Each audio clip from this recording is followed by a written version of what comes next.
안녕하세요, 양근입니다. 드디어 2020 동아시아 최고의 팀을 가리는 경기가 펼쳐집니다. 울산은 베이징을 꺾고 대회 재개 후 전승이라는 경이로운 기록으로 8년 만에 8강을 넘어 4강까지 진출했습니다. 그럼 동아시아 팀 간의 마지막 대결, 울산 현대와 빗셀 고베의 아시아 챔피언스리그 4강 프리뷰를 시작하겠습니다. AFC 챔피언스 리그 세미파이널.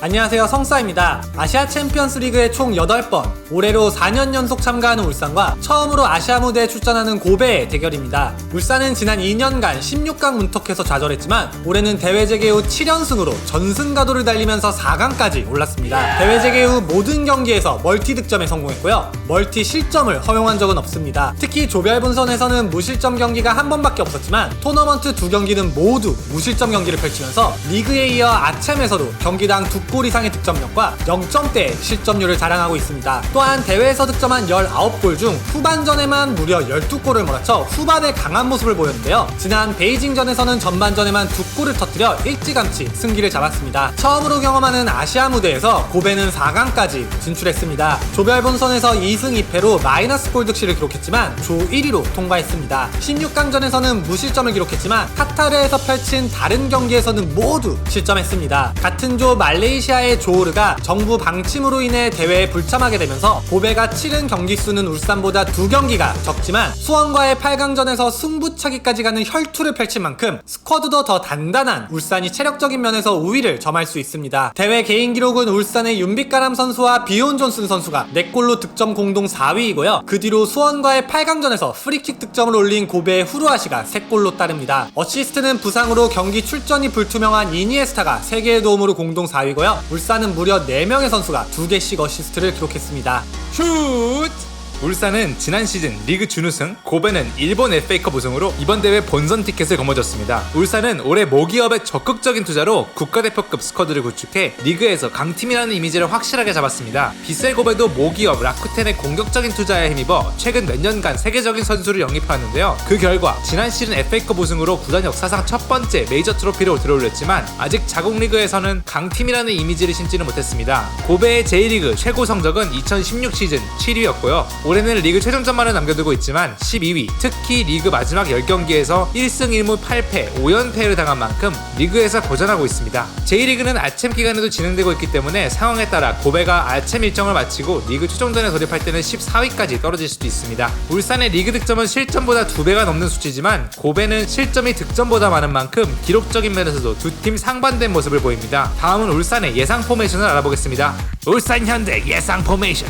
8강을 마치고 또다시 사흘 만에 4강전이 펼쳐집니다. 그래도 고베가 120분과 승부차기까지 가는 혈투를 펼쳤고요. 주전과 벤치의 실력 차이가 꽤 커 보이기 때문에 울산의 두꺼운 스쿼드가 어느 때보다 든든해 보입니다. 조수혁 골키퍼와 불투이스와 김기희 선수의 센터백 조합이 토너먼트에서 무실점 경기를 펼치고 있습니다. 특히 지난 8강전에서 베이징이 무려 22개의 슈팅을 시도했지만 울산의 수비를 끝내 넘지는 못했습니다. 개인적으로 52분 조수혁 골키퍼가 빠르게 각을 좁혀서 나와 보여준 발끝 세이브가 가장 빛났던 선방이었다고 생각합니다. 홍철 선수는 부상에서 회복해 조별 라운드 마지막 경기에서 30분가량 경기를 소화했지만 아직 선발 명단에는 오르지 못했습니다. 홍철 선수의 몸 상태에 따라 박주호 선수가 선발 출전을 이어나갈 수도 있습니다. 8강전은 벤치에서 시작한 김인성 선수의 선발 복귀가 예상되고요. 지난 경기 원더풀한 중거리포와 페널티킥으로 멀티골을 올린 주니어 선수도 계속해서 선발이 예상됩니다. 8강이 마친 지금 토너먼트에서 카드를 안고 있는 선수는 주장 신진호, 부주장 김태환, 그리고 원두재와 이근호 선수입니다. 이 선수들이 4강에서도 카드를 받으면 안타깝게 결승전에는 출전하지 못하는데요. 따라서 울산이 고베보다 어느 정도 실력과 체력적인 우위에 있다고 생각하기 때문에 김도훈 감독님의 결정에 따라 서령우, 정동호 또는 고명진 선수의 선발 출전도 가능합니다.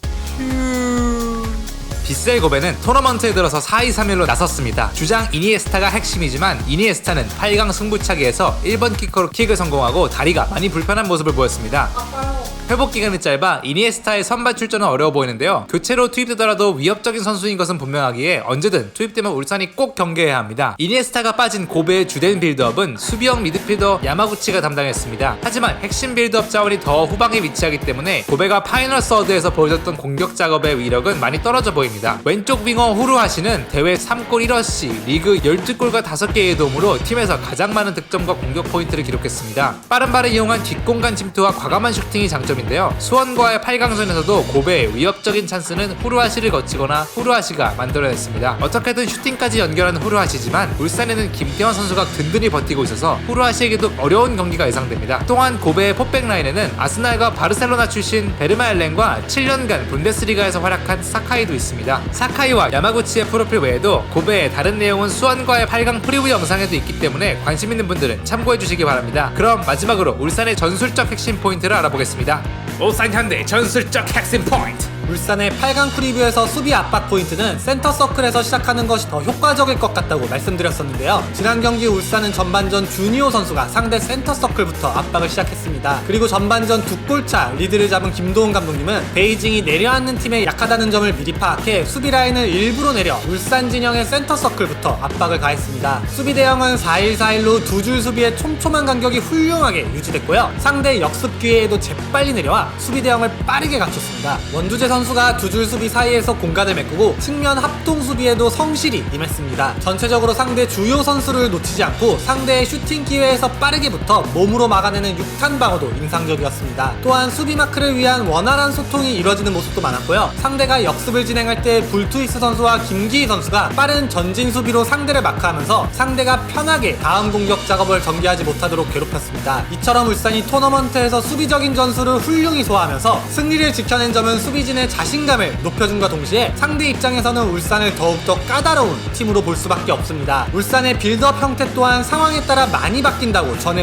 말씀드렸었는데요. 지난 경기는 역습의 강한 베이징을 고려한 맞춤형 전술로 윤빛가람 선수가 원두재 선수보다 살짝 전진한 모양의 2-4-1-3의 모양을 띄었습니다. 반대로 고베와의 4강전에서는 울산이 점유율을 높이고 경기를 지배할 가능성이 높다고 예상됩니다. 특히 체력적인 우위를 앞세워 3-2-5의 형태로 울산이 자주 시도한 중원 공간을 일부러 비우면서 공격진의 자유로운 체크인 움직임과 원투 패스나 삼각 패스를 통한 전개가 가장 효과적이지 않을까 싶습니다. 또한 제공권 수비가 비교적 약한 고베를 공략해 측면을 통한 크로스 전개도 어느 정도 나올 것 같습니다. 특히 고베가 세트피스 수비의 약한 점을 더 공략할 필요가 있다고 생각합니다. 고베가 이번 대회에서 실점한 6골 중 3골은 세트피스, 3골은 헤더로 실점했습니다. 반면 울산은 프리킥 기회를 특히 잘 살리는 모습이 많았고요. 세트피스 공격에 가담하는 선수들의 피지컬도 압도적입니다. 김기희 선수와 원두재 선수가 프리킥 찬스에서 헤더 득점을 올린 바 있고요. 코너킥 득점도 한 차례 있었습니다. 무엇보다도 윤빛가람 선수의 다이렉트 프리킥 슈팅과 프리킥 크로스는 더할 나위 없이 위력적이라고 생각하는데요. 모든 면에서 우위를 점한 듯한 울산이지만 방심하지 않고 고베를 처참할 정도로 확실히 눌러주고 결승전에 진출하길 바라겠습니다. 이렇게 아시아 챔피언스 리그 동아시아 최고의 자리를 가리는 울산 현대와 빗셀 고베의 4강 프리뷰를 다뤄봤습니다. 경기는 일요일 저녁 7시에 예정되어 있습니다. 울산과 고베 결승전까지 단 한 걸음 남았지만 울산이 압도적인 실력차로 고베를 찍어 누르고 결승에 안착하길 성사와 열심히 응원하겠습니다. 그럼 저희는 울산의 결승전 프리뷰 영상과 늦더라도 울산과 수원의 아침 후기 영상을 준비해서 찾아뵙겠습니다. 맞지? 안녕히 계세요. 안녕. 여러분의 생각은 어떠신가요? 댓글에 여러분의 생각도 남겨주세요. 피드백은 언제나 환영합니다.